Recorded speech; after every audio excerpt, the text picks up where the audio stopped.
to Google him, look him up. He is a very powerful saint. He stood basically alone when the great Arian heresy nearly overran the church.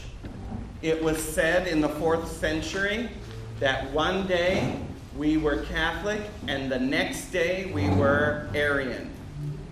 And it seemed as if the whole world had turned into following this heresy.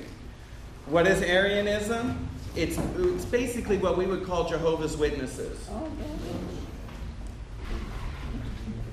In a very rough sense, but they believe very similarly to what modern-day Jehovah's Witnesses do.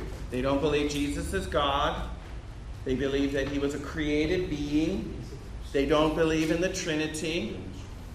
So when the prayer that we prayed, that how he stood up to and defended our Lord's divinity, he was the alone assailant to do that. In fact, our creed that we recite in church, God from God, light from light, true God from true God, begotten, not made, consubstantial with the Father, is derived from Athanasius' defense of the Christian faith.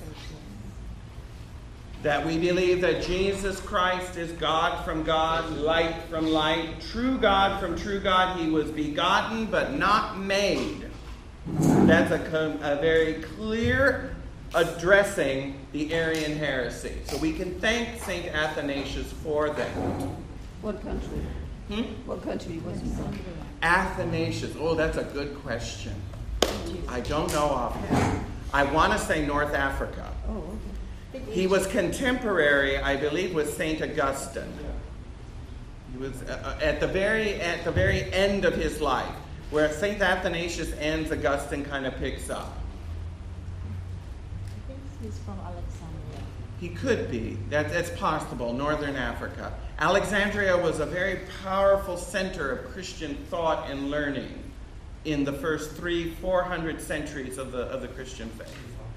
Very powerful church, and he's a doctor of the church because of this, because of his ardent stance on the Christian faith, the belief in Jesus' divinity. So with that, Alexandria, excellent. Egypt, yes. So that's where Athanasius came. What are his dates? May 15th is his feast day. We celebrate that today, right? Yes.